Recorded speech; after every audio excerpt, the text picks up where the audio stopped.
when the going gets tough, right? When your mental toughness is challenged, I don't know, did you have a guess? What do you lean on the most when you're being tested? You can have all the physical qualities in the world. You can be the best rider. You can be the most emotionally stable. You can have the best, family life. You can be financially well off. You can be all of these things.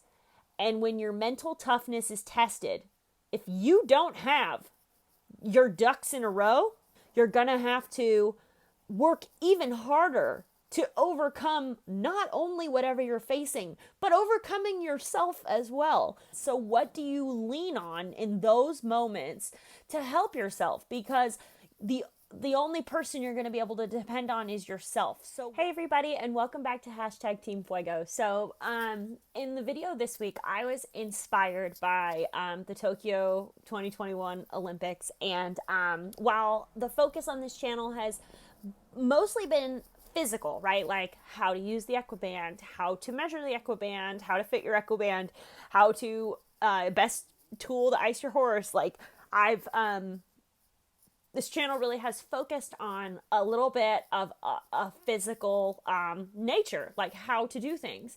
And this week I was completely inspired by the Olympics and just the sheer mental toughness and dedication that it takes just to get there, just to show up, just to get your name put on that list. And so this week I want to talk about mental toughness, and I'm going to give you a few keys, right? Because there is something that you lean on as soon as your mental toughness is tested. The thing you lean on next, there is a key to building up, let's say, like a spank bank of that. And then I also have a couple of tools for you when it comes to building that up, because sometimes it's easier said than done, right? So I want to make, same as my physical videos, I want to make sure that you have all the tools that you would ever need to, start building your own mental toughness. But I will say that, one of the reasons that I feel comfortable talking on this topic is because I've had years of training, right? Like I was a gymnast before I rode horses, and one of the things about gymnastics is it's pretty scary. Like some of the things they ask you to do are very scary. And so a lot of the tools that I'm going to share, one of the tools that I'm going to share with you was actually introduced to me at a very young age. Not that I really understood how powerful it was back then, but really it was introduced to me at a young age because I was being asked to do things that literally scared the pants off me. Like cry myself to sleep. Like, I mean, we literally would have time dedicated to like journaling where we were talking about all the new skills we needed to get to reach the next level and what scared us the most about those, because that's what we were going to have to overcome in order to reach that next level. And so, no matter what discipline of equestrian you're in, no matter what sport you're in, really, I mean, this works across all the different fields and disciplines and everything. So I did allude to there when the going gets tough, right? When your mental toughness is challenged, I don't know, did you have a guess? What do you lean on the most when you're being tested, when you're being put through a trial? Because guess what? Like when your mental toughness is tested, you're probably not going to be able to lean on your like emotional stability. There might be some sort of physical aspect of it that is literally testing your physical. And when it comes to mental, like, okay, your toughness is literally being tested. So what do you lean on in those moments to help yourself? Because the only person you're going to be able to depend on is yourself. So what you have to do in order to have mental toughness is you have to build up these skills before you get tested, right? And for me, I mean, a lot of this video is really going to be also for myself, because my mental toughness this year has been put not only through the test, but through the ringer. I mean, every single one of my horses. Like I, you know, at a certain point when every single one of your horses is broken, you really can't help but think like that you're doing something wrong. Now, horses are their own worst enemies. A lot of the issues that I've had to face this year really don't have anything to do with me. It's just my horse.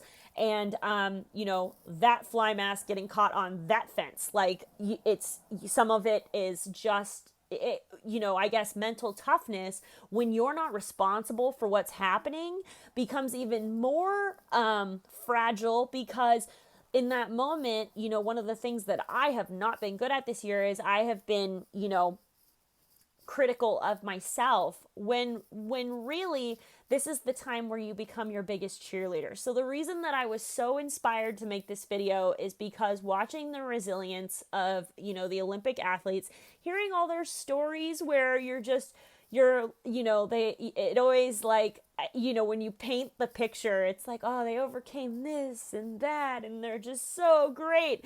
And I guarantee you, every single one of those athletes that like their stories on this like reel and it looks so magical, they're just like, yeah, that's how I felt. Like, you're just like watching it like, that looks like it felt a lot better than it really did. So I'll stop rambling and tell you the key to mental toughness. The first thing you lean on is your confidence. And the thing about your confidence at that moment is your confidence is tested, because at the moment there's two outcomes. You could know how to handle the situation, or you could not know how to handle the situation. And so the key to confidence is being confident regardless of the situation, because when your mental toughness is tested and you know how to handle it, some people might think, oh, well, that's easier, but no, like you still have to get from point A to point B and be mentally tough, and then of course have that confidence already inside you to be able to just execute on whatever the plan needs to be. For instance, thinking about like my horse and his rehab, like my mental toughness was really tested when my horse came up lame, and I was given a plan. I was given, this is what should happen. This is how it needs to go in order for him to get back to health. But that doesn't mean that I sat there and was like, yep, let's go. And like in a positive way. No, I tortured myself thinking, what could I have done differently? And how could I have made this better? How could I have avoided this situation? Ultimately, kind of things that, one, don't serve you, and two, don't help you get to the other side. And so a lot of you out there that have been watching my videos because you're using your Equiband through a rehab, you know exactly what I'm talking about. But the one that everybody is going to have to face at one point or another is your mental toughness is tested. And then your confidence needs to be there because you literally don't know the answer. And in my job right now, I have had to really fine tune this skill, because what happens is I work with a client and they ask for something, and literally about 90% of the time, I have no idea. I do know that we will find a solution, but I have no idea how we are actually going to execute on it. And so I have to eloquently say, like, I don't know, but I'll figure it out. And obviously I can't say that.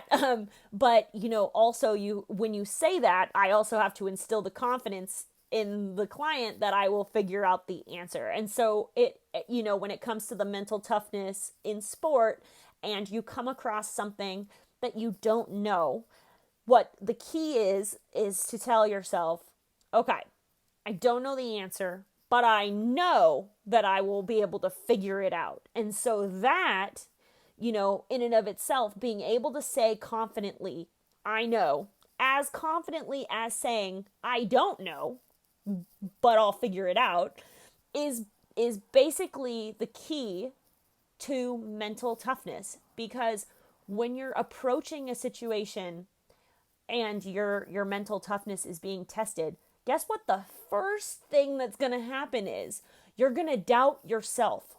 And so if you have confidence built up in your mental psyche, then when you are mentally tested, your brain, your body, your heart says, I might not know the answer, but I know I'll figure it out. And then, of course, you have to show yourself a little grace, because that's the one thing I am just not good at. I'm like beating my own self up when I'm down, right?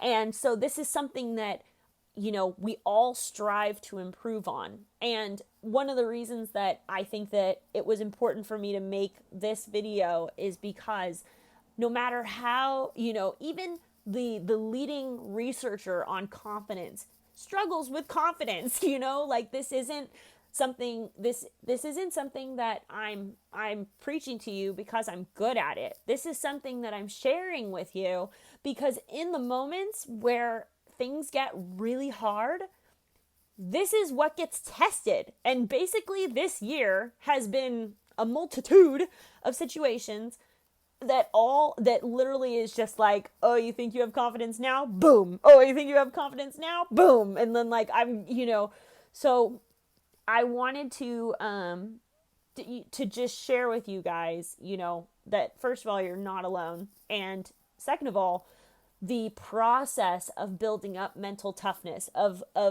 building up that confidence takes time. And so I wanted to give you guys 2 tools for building up confidence, because a lot of people think that you have to know how to do something in order to be confident to do it. And that's actually not true. The how you build confidence is doing things when you're not confident about it. And that's how you build up your confidence. And so the 2 tools I'm going to share with you for building up confidence, one of them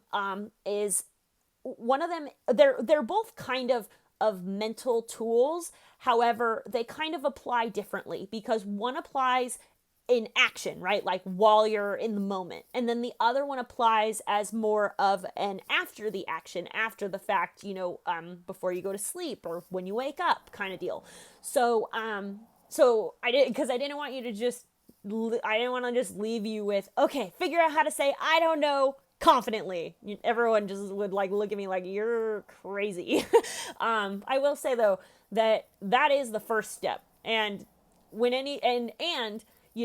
for instance, one of the things that happens is somebody will say oh, you're a know-it-all. And it's like, I know that I don't know it all, confidently. And that's okay, because I know I'm going to figure it out. So, that really is, so building up that confidence, because that's what you're going to be leaning on in moments of mental toughness. So building up that confidence before you have the mental toughness questions is really what you need to focus on in order to, be able to rely on your mental toughness. Because obviously in those moments where you need mental toughness, things are going to hell, man. Okay, fine. Your mental toughness is great and you're winning, golf clap. No, the time you need your mental toughness is when shit goes to hell. You're going to have, sorry, excuse my French. You're going to have emotional tribulations. You can't avoid that stuff. And so by building up your confidence before you're put in that situation, it really will help you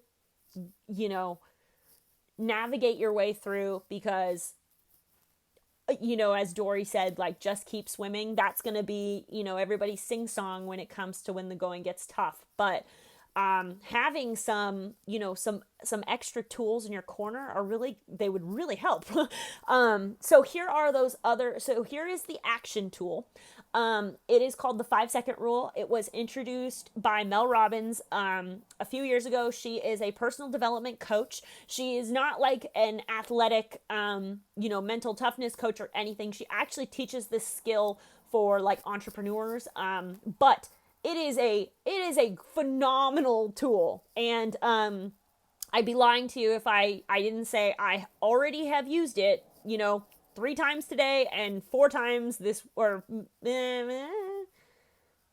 4 to 8 times this week. I don't necessarily keep track of it, but the point is, this is the 5-second rule. And what it does is it takes your brain, whenever at the moment you have a negative thought, at the moment you procrastinate, at the moment you're mean to yourself.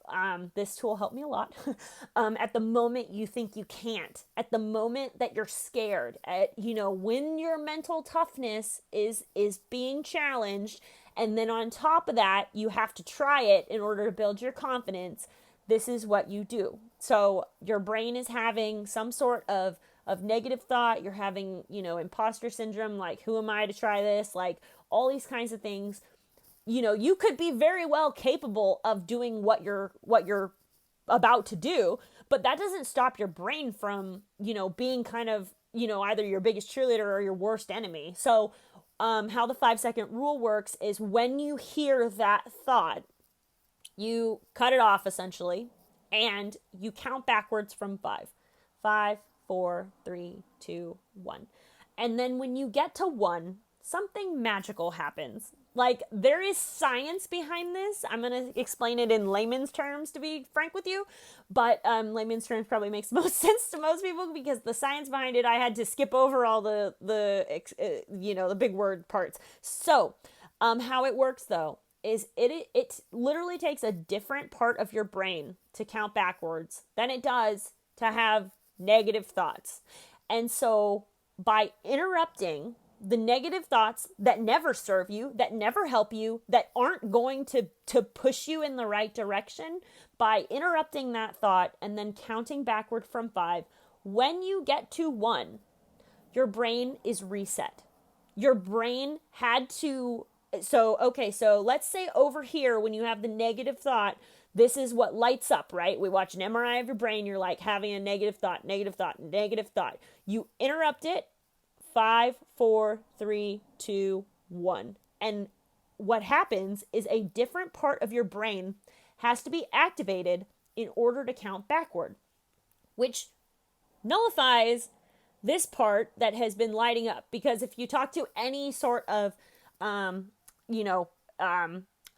sister getting her PhD in psychology, she and I have argued about this a lot, but there is literal scientific proof that your brain can only have one thought at a time. So it means that this one has to stop for this one to count backwards. And so by counting backwards from 5, you are given the opportunity to go in a new direction because you cut off those thoughts.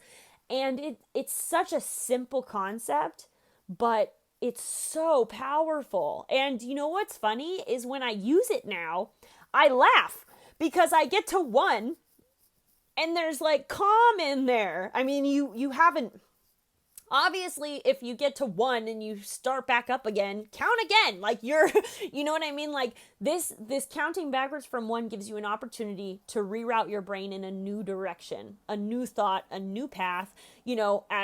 I use it a lot in the sense of 5, 4, 3, 2, 1, go. So if I'm about to do something and I have doubts, if I'm about to do something and I don't want to, or if I'm about to do something and I'm fearful, 5, 4, 3, 2, 1, and go, like go in a different direction, go with a different thought.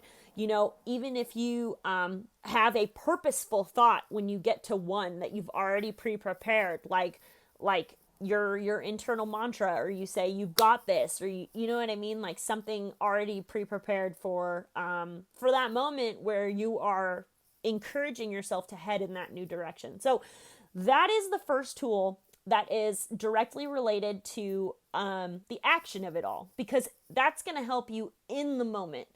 In the moment your mental toughness is tested, whether that is, in the show ring, at home, whether it's your horse being injured or whether it's overcoming obstacles, that's going to help you in every moment that you feel hesitation, anything negative, really, anything negative. And it's so simple, but think of it like launching yourself like a rocket, 5, 4, 3, 2, 1, go.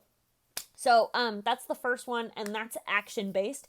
The second one is more like mental based. And I got to tell you kind of a funny story about this one because when I was a kid, we did a lot. It's visualization, but as a kid, we did a lot of visualization for in order to get up the courage to practice like trying the skill for the first time. You have to first be able to visualize yourself being able to do it. Like that really is like one of the key steps. And the science behind that is that your brain actually cannot tell like if you're visualizing doing something versus if you actually did it. If you can visualize with enough emotion, your brain thinks that it actually did it. This gets me in trouble because sometimes when I think about to-do list versus actually doing the to-do list, if I think about it hard enough, then it goes, oh, I did it. Anyway, but visualization. The funny story that I have is that I actually, so I suffer from insomnia, and still to this day, how I fall asleep is I replay in my head. I have a few jump rounds on my horse that were like foot perfect, right? And not every single jump round has been foot perfect, but there have been a few that have been real highlights, and I will tell you, they are ingrained in my brain and my body because of this, and I was doing it a little bit subconsciously, to be honest, because I was just trying to fall asleep. But what I would do is I would lay in bed and I would replay those jump rounds on repeat until I fell asleep. But also what I was doing, like subconsciously, is I was ingraining in my brain, visualizing us being successful at every fence we approached. Now, does that mean that every fence I approach is going to be perfect? Like, no, like I'm not irrational, but I will tell you that visualization and, just reminding yourself that you can do it, that you can, like that you've done it before, like you can do it again. It really does. I mean, in terms of like my confidence when I'm approaching a fence or when I'm jumping, I will definitely say that it's a lot more helpful than not helpful. When it comes to visualization, it really is important to get as much emotion in it as you possibly can. And so for me, I try to also remember how good it felt to have those kinds of successes. So, obviously with visualization, this means you close your eyes. This means you literally imagine yourself doing it. And not just that, you imagine yourself doing it successfully. I would say that when something goes wrong and you are thinking about it over and over and over and over again and replaying it in your head and doing all these things that, of course, I am not telling you that I'm good at, because this is like literally how this year has kind of gone for me. I have been tested to my, to my ceiling, right? And so that's why I wanted to talk to you guys about these tools and talk to you about mental toughness, because I will tell you, you can have all the physical qualities in the world. You can be the best rider. You can be the most emotionally stable. You can have the best, family life. You can be financially well off. You can be all of these things. And when your mental toughness is tested, if you don't have your ducks in a row, like you're going to have to play catch up with yourself. And you're going to have to work even harder to overcome not only whatever you're facing, but overcoming yourself as well. I'm sharing this with you because not only was I inspired by, watching these Olympic athletes, but it's something that I relate to. I relate to in here. Especially with horses. I mean, they test your mental, physical, and emotional endurance because, even when things are going right, I mean, you're always like fearful that things will then go wrong. And, with horses, like it, people like to say, well, it's not a matter of if, it's when. And, obviously that's really like, it's a little bit more realistic than it is optimistic, but that is definitely what my life has been like this year. And I will say that I I depleted I depleted my spank bank for I hate that I'm calling it that, but it's stuck.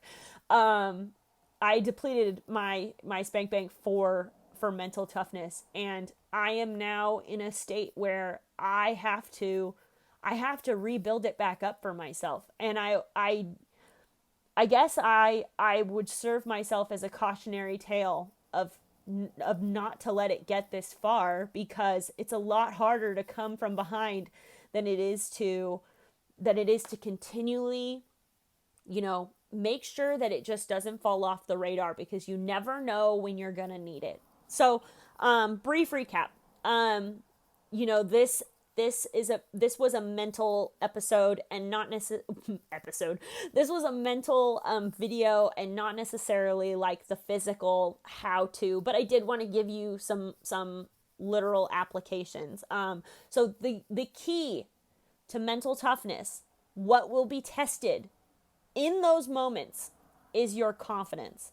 And so the key to confidence, as we said, was being able to say I know as confidently as you say I don't know. So in those moments though, where you go into a competition ring, for anything, jumping, dressage, western, whatever, and you have any sort of doubt, you use the 5-second rule: 5, 4, 3, 2, 1, and you go, right? Like, you redirect your thought to and at the end of one, say something nice to yourself. Give yourself an encourage. Be your own biggest cheerleader. I think that building up confidence while you're like showing, or while you're in the process of moving forward, that's so much easier than, say, for me, trying to build up my confidence in horses when every time I turn around another horse is broken or injured. And that's why I know this is so important. So the first action tip was the 5-second rule. And I tell you, the first time you use this tool and you realize what it does and how it works, not only will you use it in your horse world, you'll use it in every aspect of your life, because it's a powerful tool. It's going to be what helps you overcome procrastination. It's going to be what helps you overcome pushing snooze all the time. It's what's going to help you overcome those moments you have to say I don't know, and you don't want to say that. It's not necessarily fun, but if you can say I don't know, but I will figure it out, if you're able to say that and mean it, that's going to serve you in every aspect of life. So that was the action tool, was the 5-second rule by Mel Robbins. I highly recommend you look her up. She's awesome.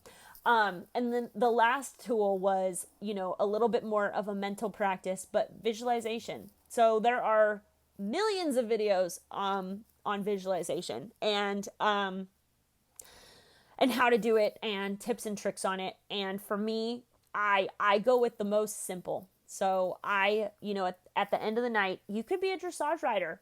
Replay your dressage tests. It doesn't have to be jumping. You could be a barrel racer.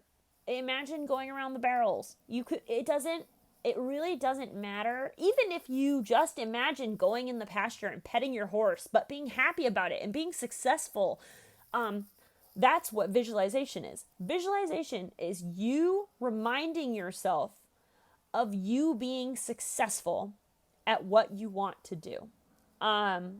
So anyway, as I said, I've been extremely inspired by the Olympic athletes. It's hard not to be, honestly. And anybody out there that is we're not all Olympic athletes. But that doesn't mean that mental toughness, isn't just as important to you or I as it is for them. And so that was why I was inspired to make this video, and more importantly, to give you my tools that I have been leaning on pretty darn heavily this year, And for better or worse, even though I know that I still have a long way to go in terms of working up, building back up my mental toughness because it's literally been beaten to a bloody pulp, I do know that these tools are going to be the ones that serve me and carry me the furthest. So I wanted to share them with you guys because I know I'm not the only one. So um, please, please, please, if you like this video, comment, subscribe, tell me about your mental toughness challenges. Anybody that's ever commented on this channel knows I respond to everybody, and I don't just respond with one word. I respond with a lot of words, because I love to connect with you guys out there about the things that are keeping you up at night too. So this video has been long enough. So I will see you guys on the next one, and I'm looking forward to reading your guys' comments. Have a great rest of your day, guys, and 5, 4, 3, 2, 1.